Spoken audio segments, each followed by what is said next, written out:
Welcome. Shri classes मैं आप सभी के लिए लेकर आई हूँ आज एक नई कहानी जिसे लिखा है उषा प्रियंवदा जी ने। वापसी वापसी कहानी की जो लेखिका हैं उनका नाम है उषा प्रियंवदा। यह कहानी विद्या की रचना है। उषा प्रियंवदा का जो जन्म है वह 24 दिसंबर 1930 ईस्वी को उत्तर प्रदेश के कानपुर में हुआ था। वापसी कहानी का प्रकाशन जो है वो 1960 ईस्वी में हुआ। वापसी उषा प्रियंवदा जी की एक अत्यंत ही उत्कृष्ट तथा बहुचर्चित कहानी है। वास्तव में यह कहानी दिल को छू लेने वाली एक मार्मिक कहानी है। वापसी कहानी उषा प्रियंवदा जी की एक उद्देश्यपूर्ण प्रधान कहानी है। प्रस्तुत कहानी का प्रमुख उद्देश्य जो है वो मध्यवर्गीय परिवार के तनावपूर्ण स्थिति से अवगत कराना है।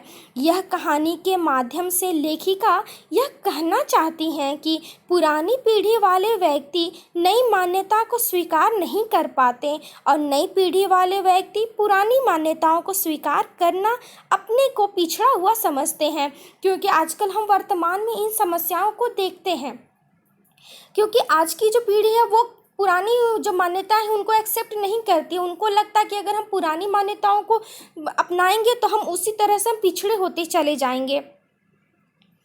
वापसी कहानी की मूल संवेदना एक ऐसे व्यक्ति की विडंबना को दर्शाती है जो अपने पूरे जीवन की नौकरी के बाद, रिटायरमेंट के बाद अपने परिवार के पास अपना जीवन व्यतीत करना चाहता है शेष, लेकिन अपने परिवार के पास रहने के लिए आता है तब उसे क्या मिलता है? सिर्फ उपेक्षा और कुछ भी नहीं। उसके पास सिर्फ शून्य रह जाता है। वो अपने संपूर्ण जीवन वो अपना परिवार के लिए कार्य करता है, लेकिन जब वो अपने परिवार के पास आता है तो उसके पास एक बूंद भी उसके पास हाथ में नहीं आती है। परिवार जो होता है वो वापस लास्ट में वो अपने नौकरी को और वापस चला जाता है। उसे उपेक्षाएं ही मिलती हैं। तो चलिए हम मुख्य कहानी की ओर आते हैं। वापसी उषा प्रियंवदा जी की कहानी। गजाधर बाबू के कमरे में जमा सामान पर एक नज़र दौड़ाई। 2 बक्सा, डोलची, बाल्टी। यह डिब्बा कैसा है गणेशी? उन्होंने पूछा। गणेशी बिस्तर बांधता हुआ कुछ गर्व, कुछ दुख, कुछ लज्जा से बोला। घरवाली ने साथ को कुछ बेसन के लड्डू रख दिए। कहा बाबूजी को पसंद थे। अब कहाँ हम गरीब लोग आपकी कुछ खातिर कर पाएंगे। घर जाने की खुशी में भी गजाधर बाबू ने एक विषाद का अनुभव किया, जैसे एक परिचित स्नेह आदरमय सहज संसार से उनका नाता टूट रहा हो। कभी कभी हम लोगों की भी खबर लेते रहिएगा। गणेशी बिस्तर पर रस्सी बांधता हुआ बोला। कभी कुछ जरूरत हो तो लिखना गणेशी। इस अगहन तक बिटिया की शादी कर दो। गणेशी के अगोछे के जोर से आंखें पोंछी। अब आप लोग सहारा ना देंगे तो कौन देगा? आप यहाँ रहते तो शादी में कुछ हौसला रहता। गजाधर बाबू चलने को तैयार बैठे थे। रेलवे क्वार्टर का यह कमरा जिसमें उन्होंने कितने वर्ष बिताए थे, उनका सामान हट जाने से कुरूप और नग्न लग रहा था।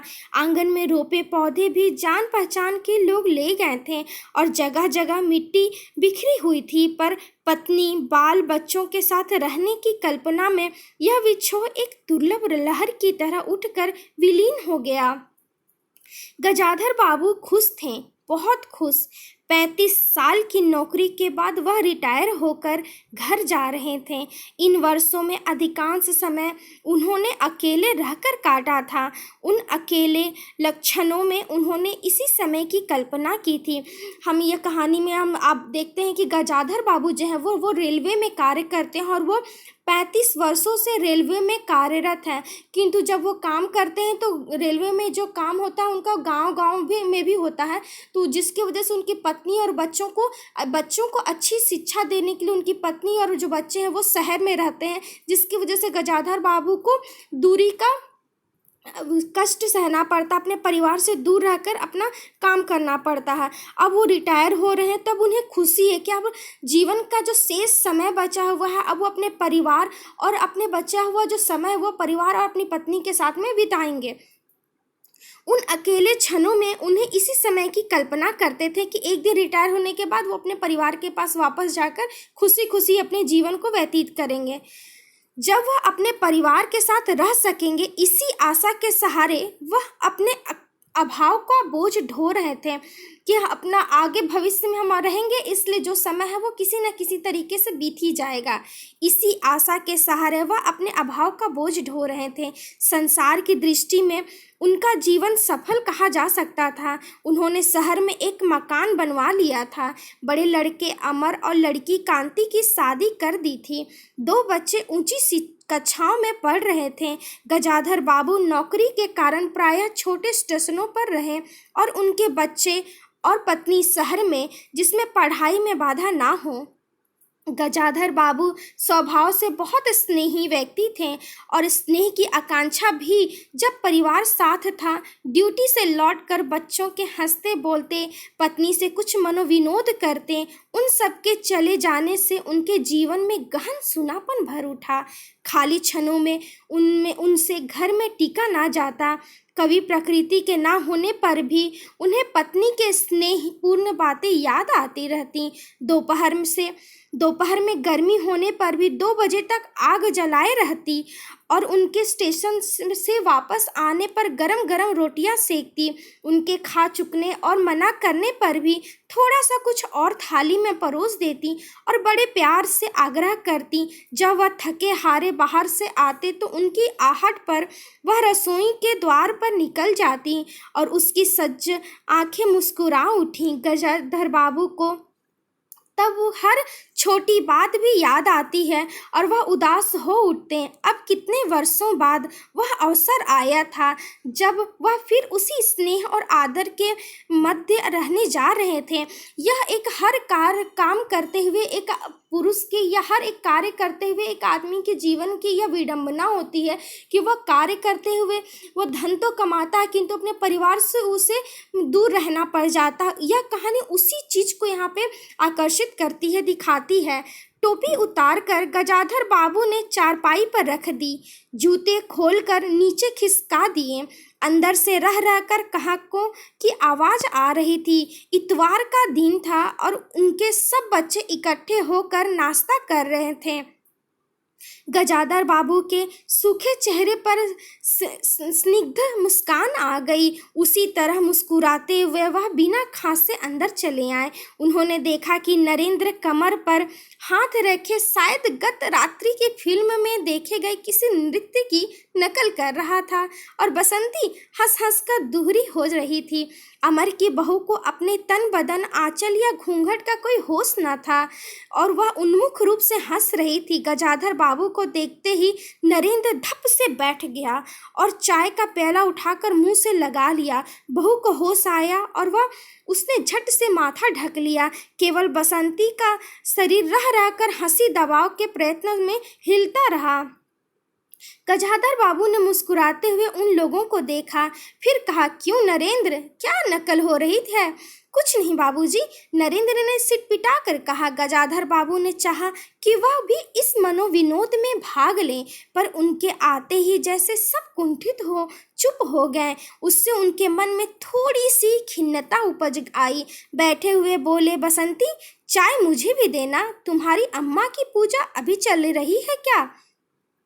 बसंती ने माँ की कोठरी को ओर देखा, अभी आती ही होंगी, और प्याले में उनके लिए चाय छानने लगी। बहू चुपचाप पहले ही चली गई थी। अब नरेंद्र भी चाय का आखिरी घूंट पीकर उठ खड़ा हुआ। केवल बसंती पिता के लिहाज में चौक में बैठी माँ की राह देखने लगी। गजाधर बाबू ने एक घूंट चाय पी, फिर कहा, बिट्टी, चाय तो फीकी है, लाइए चीनी और डाल दूं? बसंती बोली, रहने दो, तुम्हारी अम्मा जब आएंगी तभी पी लूँगा। थोड़ी देर में उनकी पत्नी हाथ में अर्ध का लोटा लिए निकली और अशुद्ध स्तुति करते हुए तुलसी में डाल दिया। उन्हें देखते ही बसंती भी उठ गई। पत्नी ने आकर गजाधर बाबू को देखा और कहा, अरे आप अकेले बैठे हैं, ये सब कहाँ गए? गजाधर बाबू के मन में फांस सी करक उठी। अपने अपने काम में लग गए हैं, आखिर बच्चे ही हैं। पत्नी आकर चौके पे बैठ गई। उन्होंने नाक भौं उठाकर चढ़ाकर चारों ओर जूठे बर्तनों को देखा। फिर कहा, सारे में जूठे बर्तन पड़े हैं, इस घर में धर्म कुछ नहीं। पूजा करके सीधे चौके में घुसो। फिर उन्होंने नौकर पुकारा। जब उत्तर ना मिला तो एक बार और उच्च स्वर में फिर पति की ओर देख कर बोली, बहू ने भेजा होगा बाजार। और एक लंबी सांस लेकर चुप हो रही। गजाधर बाबू बैठकर चाय और नाश्ते का इंतजार करने रहे। उन्हें अचानक ही गणेशी की याद आ गई। गणेशी कौन?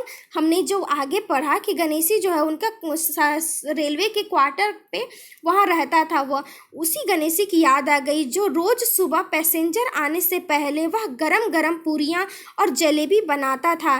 गजाधर बाबू जब तक उठकर तैयार होते उनके लिए जलेबियाँ और चाय लाकर रख देता था। चाय भी कितनी बढ़िया, कांच के गिलास में ऊपर तक भरी लबालब पूरे 2.5 चम्मच चीनी और गाढ़ी मलाई। पैसेंजर भले ही रानीपुर लेट पहुँचे, गणेशी ने चाय पहुँचाने में कभी देर नहीं की।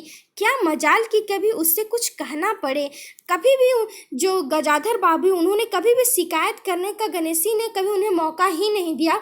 वह समय से पहले ही उनके लिए चाय नाश्ता ले आकर उनको दे जाता था। पत्नी का शिकायत भरा स्वर सुन उनके विचारों में व्याघात पहुंचा। वह कह रही थी, सारा दिन इसी खिच खिच में निकल जाता है। इस गृहस्थी का धंधा पीटते पीटते उम्र बीत गई, कोई जरा हाथ भी नहीं बटाता। बहू क्या करती है? गजाधर बाबू ने पूछा। पड़ी रहती है। बसंती को तो फिर कहो कॉलेज जाना होता है, गजाधर बाबू ने प्यार से समझाया। तुम सुबह पढ़ लिया करो। तुम्हारी माँ बूढ़ी हुई, उनके शरीर में अब वह शक्ति नहीं बची। तुम हो, तुम्हारी भाभी हैं, दोनों मिलकर काम हाथ में बटाया करना चाहिए। बसंतु चुप रह गई। उसके जाने के बाद उसकी माँ ने धीरे से कहा, पढ़ने का तो बहाना है, कभी जी ही नहीं करता इसका। लगे काम में, सिला से ही फुर्सत नहीं। बड़े बड़े लड़के हैं उनके घर में, हर वक्त वहाँ घुसा रहना है, मुझे नहीं सुहाता। मना करूँ तो सुनती नहीं है। यहाँ नाश्ता कर गजाधर बाबू बैठक में चले गए। घर छोटा था और ऐसी व्यवस्था हो चुकी थी कि उसमें गजाधर बाबू के रहने के लिए कोई स्थान न बचा था। जैसे किसी मेहमान के लिए कुछ अस्थायी प्रबंध कर दिया जाता है, उसी प्रकार बैठक में कुर्सियों को दीवार से सटाकर बीच में गजाधर बाबू के लिए पतली सी चारपाई डाल दी गई थी। गजाधर बाबू उस कमरे में पड़े पड़े कभी कभी अनायास ही इस अस्थायित्व का अनुभव करने लगते। उन्हें याद हो आती उन रेलगाड़ियों की जो आती और थोड़ी देर रुककर किसी और लक्ष्य की ओर चली जाती। घर छोटा होने के कारण बैठक में ही अब अपना प्रबंधन किया था। उनकी पत्नी के पास अंदर एक छोटा कमरा अवश्य था, पर वह एक और मर्तबान, दाल चावल के कनस्तर और घी के डिब्बे से घिरा था। दूसरी ओर पुरानी रजाइयाँ दरियों में लिपटी और रस्सी से बंधी रहती थी। उसके पास एक बड़े से टीन के बक्स में घर भर के गर्म कपड़े थे। बीच में एक अलगनी बंधी हुई थी जिस पर प्रायः बसंती के कपड़े लापरवाही से पड़े रहते थे। वह भरसक उस कमरे में नहीं जाते थे। घर का दूसरा कमरा अमर उसकी बहू के पास था। तीसरा कमरा जो सामने ही और था बैठक था। गजाधर बाबू के आने से पहले उसमें अमर की ससुराल से आया बेंत की 3 कुर्सियों का सेट पड़ा था। कुर्सियों पर नीली गद्दियां और बहू के हाथों से गढ़े कुशन थे। अब तक की कहानी से इतना समझ में आता है कि एक व्यक्ति जो संपूर्ण जीवन अपने परिवार के लिए रोजी रोजगार कमाने में, पैसे कमाने बिता देता है, जब वो अंत में अपने परिवार के पास आता है तो उसके पास कुछ नहीं बचता। उससे उस घर में एक अस्थायित्व का अनुभव कराया जाता है, एक अपेक्षित जीवन उन्हें दिया जाता है, जैसे इस वक्त गजाधर बाबू को महसूस हो रहा है। अब उन्हें उनके जो नौकरी के पल हैं, जिस समय वो अपने काम करते थे, वो पल अब उनको याद आते हैं और वो उनको अब अपने जीवन में सुहावने से लगते हैं। जब कभी उनकी पत्नी को लंबी शिकायत करनी होती तो अपनी चटाई बैठक में डाल पड़ जाती। वह एक दिन चटाई लेकर आ गईं। गजाधर बाबू ने घर गृहस्थी की बातें छेड़ी। वह घर का रवैया देख रहे थे। बहुत हल्के से उन्होंने कहा कि अब हाथ में पैसा कम रहेगा, कुछ खर्च कम होना चाहिए, क्योंकि रिटायरमेंट के बाद जो जितनी सैलरी होती है वो उसकी पहले पेंशन जो होती थी वो आधी हो जाती थी। तो उस हिसाब से गजाधर बाबू अब परिवार घर गृहस्थी की बातें अपनी पत्नी से कर रहे हैं और कह रहे हैं कि अब जो है वो पैसा जो हो जाएगा वो कम हो जाएगा, तो अब हमें खर्च में भी कटौती करनी पड़ेगी।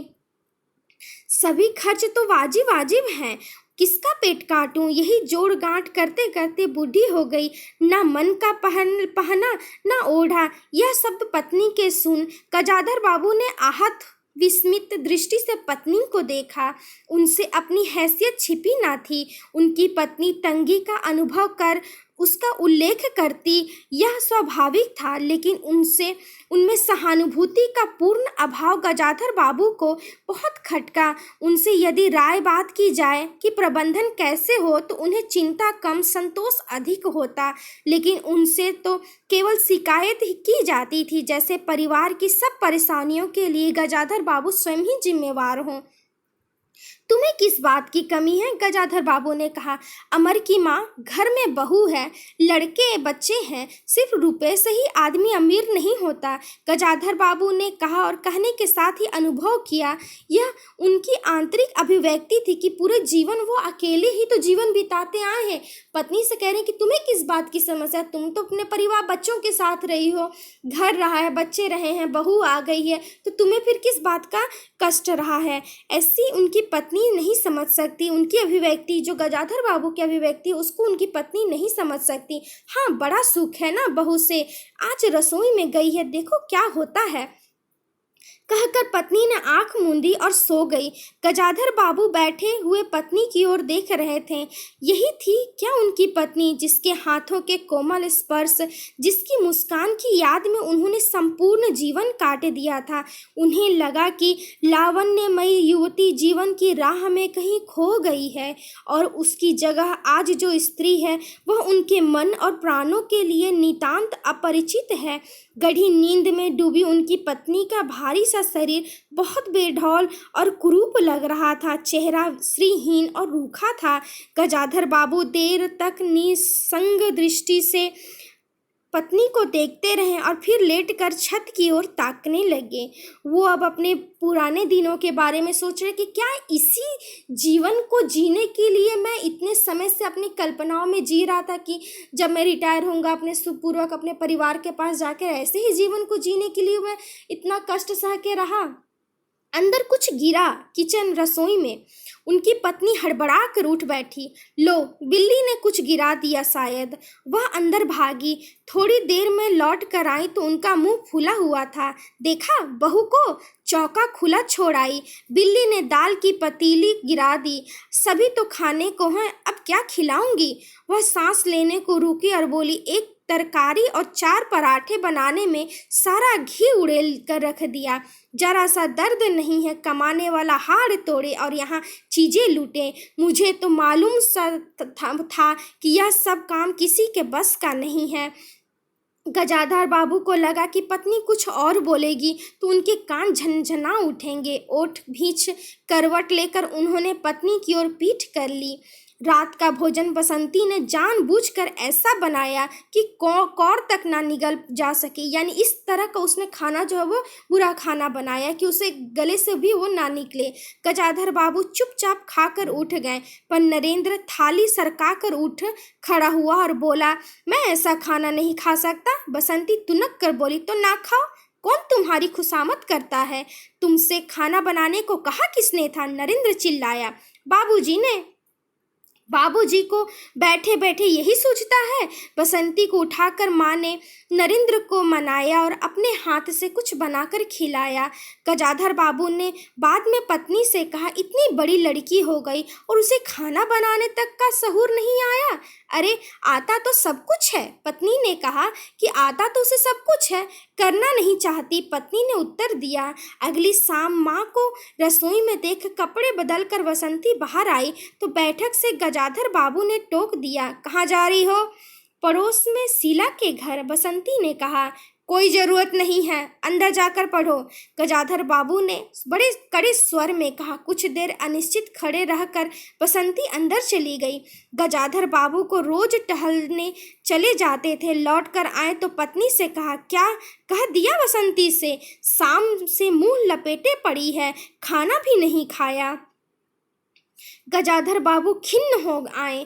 पत्नी की बात का उन्होंने कुछ उत्तर नहीं दिया। उन्होंने मन में निश्चय कर लिया कि बसंती की शादी जल्दी कर देनी है। उस दिन के बाद बसंती पिता से बची बची रहने लगी। जाना होता तो पिछवाड़े से जाती। गजाधर बाबू ने एक बार पत्नी से पूछा तो उत्तर मिला, रूठी हुई है। गजाधर बाबू को रोष हुआ, लड़की की इतने मिजाज, जाने को रोक दिया तो पिता से बोलेगी नहीं। फिर उनकी पत्नी ने ही सूचना दी कि अमर अलग रहने की सोच रहा है। क्यों? गजाधर बाबू ने चकित होकर पूछा। पत्नी ने साफ साफ उत्तर नहीं दिया। अमर और उसकी बहू की शिकायतें बहुत थीं। उनका कहना था कि गजाधर बाबू हमेशा बैठक में ही पड़े रहते हैं, कोई आने जाने वाला हो तो कहीं बैठने की जगह नहीं। अमर को अब भी वह छोटा सा समझते थे और मौके बेमौके टोक देते थे। बहू को काम करना पड़ता था और सास जब तब फूहड़पन पर ताने देती रहती थी। हमारे आने से पहले भी कभी ऐसी बात हुई? गजाधर बाबूजी ने पूछा। पत्नी ने सिर हिलाकर बताया कि नहीं, पहले अमर घर का मालिक बनकर रहता था, बहू को कोई रोक टोक ना थी। अमर के दोस्तों का प्रायः यही अड्डा जमा रहता और अंदर से नाश्ता चाय तैयार होकर जाता रहता था। बसंती को भी यही अच्छा लगता था। गजाधर बाबू ने बहुत धीरे से कहा, अमर से कहो जल्दबाजी की कोई ज़रूरत नहीं है। अगले दिन वह सुबह घूमकर लौटे तो उन्होंने पाया कि बैठक में जो उनकी चारपाई नहीं है। अंदर जाकर पूछने ही वाले थे कि उनकी दृष्टि रसोई के अंदर बैठी पत्नी पर पड़ी। उन्होंने यह कहने को मुंह खोला कि बहू कहाँ है, पर कुछ याद कर चुप हो गए। पत्नी की कोठरी में झांका तो अचार रजाइयों और कनस्तरों के मध्य अपनी चारपाई लगी पाई। गजाधर बाबू ने कोट उतारा और कहीं टांगने को दीवार पर नजर दौड़ाई, फिर उसे मोड़कर अलगनी के एक कपड़े खिसका कर एक किनारे टांग दिया। कुछ खाए बिना ही अपनी चारपाई पर लेट गए। कुछ भी हो, तन आखिरकार बूढ़ा ही था, क्योंकि अब रिटायरमेंट पहले जो होती थी वो 62-65 पे होती थी, तो एक उम्र बीत जाता था, बुढ़ापा का शरीर आ जाता था, तो वो अब हल्का सा भी जो टहलने जाते थे उससे वो अब थक जाते थे। तो थकान की वजह से वो अब चारपाई पर लेटे गए। सुबह शाम कुछ दूर टहलने अवश्य चले जाते, पर आते आते थक उठते थे। गजाधर बाबू को अपना बड़ा सा क्वार्टर याद आ गया कि अब वो उस छोटे से कमरे में एक कोने में जब वो लेटे हैं तब उनको अपना रेलवे का जो क्वार्टर है बड़ा सा, अब उनको वो याद आने लगता है।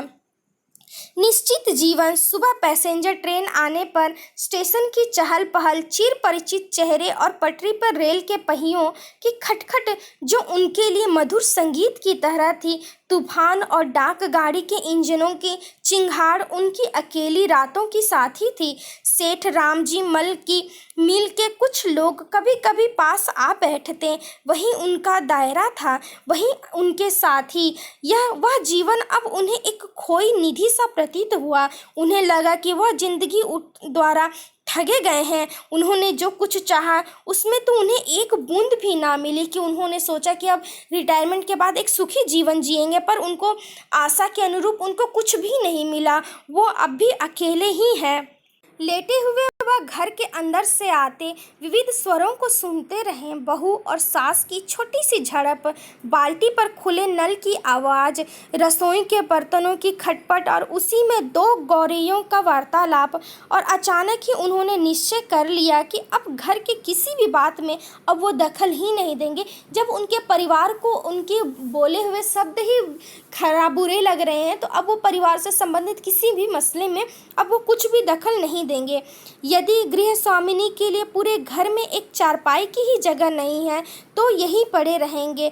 अगर कहीं और डाल दी गई तो वहाँ चले जाएंगे। यदि बच्चों के जीवन में उनके लिए कहीं स्थान नहीं तो अपने ही घर में परदेसी की तरह पड़े रहेंगे। और उस दिन के बाद सचमुच में गजाधर बाबू कुछ नहीं बोले और उन्होंने घर गृहस्थी के बातों से अब अपना नाता तोड़ लिया। नरेंद्र रुपए मांगने आया तो बिना कारण पूछे उसे रुपए दे दिए। बसंती काफ़ी अंधेरा हो जाने के बाद भी पड़ोस में रही तो भी उन्होंने कुछ नहीं कहा, पर उन्हें सबसे बड़ा गम यह था कि उनकी पत्नी ने भी उनसे कुछ परिवर्तन लक्ष्य नहीं किया। वह मन ही मन कितना भार ढो रहे थे, उससे वह अनजान ही बनी रहीं। देखिए, बच्चे, बेटा बेटी या परिवार के अन्य सदस्य भले ही अगर व्यक्ति को तिरस्कृत करे, उसकी भावनाओं को ना समझे, तो भी मनुष्य उस चीज़ को सह जाता है। किंतु जब उसके जीवन साथी पति या पत्नी एक दूसरे की भावनाओं को नहीं समझते हैं, उस समय इंसान अंदर से और भी कमज़ोर और टूट जाता है, वो उस भार को नहीं ढो पाता है। यहीं पर वह गजाधर बाबू की विडंबना को बतलाया जा रहा है कि उनकी पत्नी उनकी भावनाओं से अनजान बनी रही, बल्कि उनके पति के घर के मामलों में हस्तक्षेप ना करने के कारण शांति ही उनको लगता था कि अब उनके पति घर के मामलों में हस्तक्षेप नहीं कर रहे हैं, बेटी को रोक टोक नहीं कर रहे हैं, बेटा जितना पैसा मांग रहा उतना दे रहे हैं, तो सिर्फ उतने तक ही, और जिसकी वजह से घर में शांति हुई है तो वो इससे संतुष्ट रहने लगी। कभी कभी कह भी उठती, ठीक ही है, आप बीच में ना पड़ा कीजिए, बच्चे बड़े हो गए हैं, हमारा जो कर्तव्य था कर रहे हैं, पढ़ा रहे हैं, शादी कर देंगे। गजाधर बाबू ने आहत दृष्टि से पत्नी को देखा। उन्होंने अनुभव किया कि वह पत्नी और बच्चों के लिए केवल धनोपार्जन के निमित्त मात्र हैं। जिस व्यक्ति के अस्तित्व से पत्नी मांग में सिंदूर डालने की अधिकारिणी है, समाज में उसकी प्रतिष्ठा है, उसके सामने वह 2 वक्त भोजन की थाली रख देने से सारे कर्तव्यों से छुट्टी पा जाती है।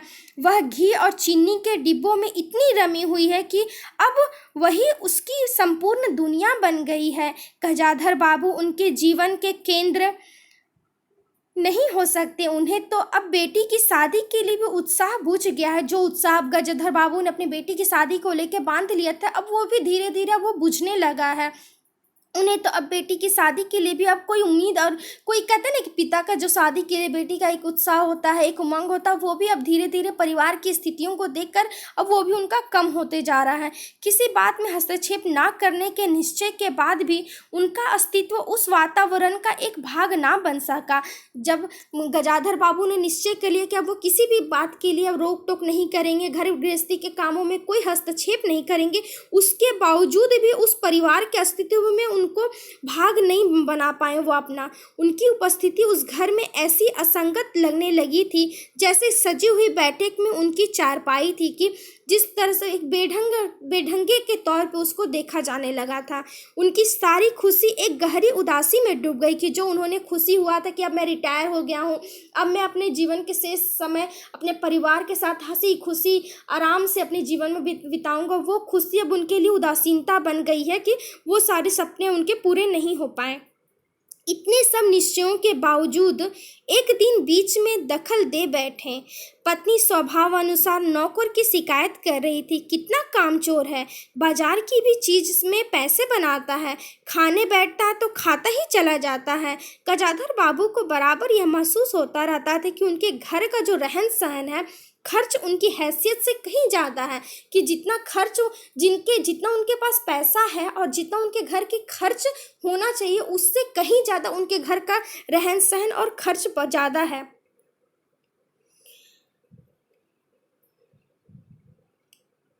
पत्नी की बात सुनकर कहने कि नौकर का खर्च बिल्कुल बेकार है, छोटा मोटा काम है, घर में 3 मर्द हैं, कोई ना कोई कर ही देगा। उन्होंने उसी दिन नौकर का हिसाब कर दिया। अमर दफ्तर से आया तो नौकर को पुकारने लगा। अमर की बहू बोली, बाबूजी ने नौकर छुड़ा दिया है। क्यों? कहते हैं खर्च बहुत है। यह वार्तालाप बहुत सीधा सा था, पर जिस टोन में बहू बोली गजाधर बाबू को खटक गया। उस दिन जी भारी होने के कारण गजाधर बाबू टहलने नहीं गए कि गजाधर बाबू के दिल में ये बात छू गई कि बहू का जो बोलने का तरीका था बेटे से, वो एक अलग ही भाव विभंग से बोला और वो बात गजाधर बाबू के दिल को छू गई। और उस दिन उनका जी भारी होने के कारण वो बाहर टहलने नहीं गए। आलस में उठकर बत्ती भी नहीं जलाई थी। इस बात से बेखबर नरेंद्र माँ से कहने लगा, अम्मा तुम बाबूजी से कहती क्यों नहीं? बैठे बिठाए कुछ नहीं तो नौकर ही छुड़ा दिया। अगर बाबूजी यह समझते हैं कि मैं साइकिल पर गेहूं रख आटा पिसाने जाऊंगा तो मुझसे यह नहीं होगा। हाँ अम्मा, बसंती का स्वर था। मैं कॉलेज भी जाऊं और लौटकर घर में झाड़ू भी लगाऊं, यह मेरे बस की बात नहीं है।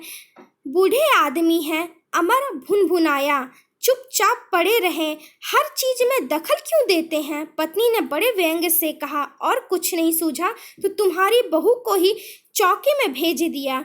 वह गई तो 15 दिन का राशन 5 दिन में ही बनाकर रख दिया। बहू कुछ कहे इससे पहले ही वह चौके में घुस गई। कुछ देर में अपनी कोठरी में आई और बिजली जलाई तो गजाधर बाबू को लेटे देख बड़ी सिटपिटाई। गजाधर बाबू की मुख मुद्रा से वह उनमें भावों का अनुमान न लगा सकी। वह चुपचाप आंखें बंद किए लेटे रहे। जब गजाधर बाबू ने नौकर को निकाल दिया और उनके बेटे और बहुओं और बेटी के और पत्नी के जो स्वभाव को उन्होंने सुना, जो उनकी बातों को सुना, उससे उनके दिल में एक बेहद दर्द महसूस हुआ। गजाधर बाबू चिट्ठी हाथ में लिए अंदर आए और पत्नी को पुकारा। वह भीगे हाथ निकली और आंचल से पोंछती हुई वापस आकर खड़ी हुई। गजाधर बाबू ने बिना किसी भाव के कहा, मुझे सेठ रामजी मल की चीनी मिल में नौकरी मिल गई है। खाली बैठे रहने से तो 4 पैसे घर में आए वही अच्छा है। उन्होंने तो पहले ही कहा था, मैंने ही मना कर दिया था। फिर कुछ रुक कर जैसे बुझी हुई आग में चिंगारी चमक उठे। उन्होंने धीमे स्वर में कहा, मैंने सोचा था कि बरसों तुम सबसे अलग रहने के बाद अवकाश पाकर परिवार के साथ रहूंगा। खैर परसों जाना है, तुम भी चलोगी? मैं, पत्नी ने सकपका कर कहा, मैं चलूंगी तो यहाँ का क्या होगा? इतनी बड़ी गृहस्थी, फिर सियानी लड़की। बात बीच में काट गजाधर बाबू ने हताश स्वर में कहा, ठीक है तुम यहीं रहो, मैंने तो ऐसे ही कहा था, और गहरे मौन में डूब गए। अब परिवार की ऐसी स्थिति को देखकर कि अब उनकी अपेक्षाएं हो रही हैं, अब अंत में उन्होंने जो रामजी जो द्वारा जो उनको जो मिल थी, चीनी मिल की थी, वो पहले ही कह रहे थे कि भाई साहब आप आकर वहाँ पे काम कर लो, लेकिन उन्होंने मना कर दिया था। उन्होंने अपने दिल की एक करह को अपनी पत्नी से कहा भी कि मैंने तो सोचा था कि अवकाश मिलने के बाद अपने परिवार और तुम सबके साथ में सुखी रहूंगा, लेकिन अब खैर छोड़ो, बेकार में रहने से अच्छा है कि अब कुछ पैसे ही कमा लिया जाए। वो अपनी पत्नी को अपने साथ जाने के लिए भी कहते हैं। उस दर्द को भी उनकी पत्नी नहीं समझती है और घर गृहस्थी के कामों को और बेटी की सयानी लड़की को कहकर वो बात को टाल देती हैं। नरेंद्र जी बड़ी तपस्या से बिस्तर बांधा। नरेंद्र जो उनका लड़का था वो क्या करता कि बड़ी तत्परता से वो बिस्तर बांधा और रिक्शा बुला लाया। गजाधर बाबू का टीन का बक्सा और पतला सा बिस्तर उस पर रख दिया। नाश्ते के लिए लड्डू और मठरी की डालियां हाथ में लिए गजाधर बाबू रिक्शे पर बैठ गए। दृष्टि उन्होंने अपने परिवार पर डाली, फिर दूसरी ओर देखने लगे और रिक्शा चल पड़ा। उनके जाने के बाद सब अंदर लौट आए। बहू ने अमर से पूछा, सिनेमा ले चलिएगा ना? बसंती ने उछल कर कहा, भैया हमें भी। गजाधर बाबू की पत्नी सीधे चौके में चली गई। बची हुई मठरियों को कटोरदान में रखकर अपने कमरे में लाई और कनस्तरों के पास रख दिया। फिर बाहर आकर कहा, अरे नरेंद्र, बाबू की चारपाई कमरे से निकाल दे, उससे चलने तक की जगह नहीं है। कहानी सच में दिल को छू लेती है कि एक पिता जो संपूर्ण जीवन काम करता है अपने परिवार के लिए, अंत में उसे क्या मिलता है? खुशी के प्रेम की जगह उसे उपेक्षा मिलती है परिवार से, और जिससे वो वापस अपने काम पर चले जाते हैं। फिर भी उनके दर्द, उनको सहानुभूति की जगह उनको उस पर ध्यान उनके परिवार के कोई सदस्य नहीं देता। वापसी कहानी में गजाधर बाबू एक निम्न मध्यम वर्गीय समाज के नौकरी पेशा व्यक्ति थे, जिन्होंने अपने घर परिवार से दूर रहकर 35 साल तक इसी आशा में अकेले गुजार दिया कि सेवानिवृत्ति के बाद वह अपने परिवार के साथ सुखी एवं संतोषी जीवन बिताएंगे। लेकिन जब सेवानिवृत्ति के बाद वास्तविक स्थिति में उनका सामना हुआ, तब उन्हें एहसास हुआ कि उनके परिवार में उनका अस्तित्व मात्र धन उपार्जन करने वाले व्यक्ति तक ही सीमित था। यानी उसके अतिरिक्त परिवार में इनका कोई विशेष महत्व अपनत्व नहीं था। वास्तविक वापसी कहानी जो है वो आधुनिक युग के वास्तविक यथार्थ को प्रस्तुत करती है। कहानी यह दर्शाती है कि आधुनिक पीढ़ी के लिए परिवार में पुराने मूल्यों की तरह पिता का भी कोई स्थान नहीं रह गया है।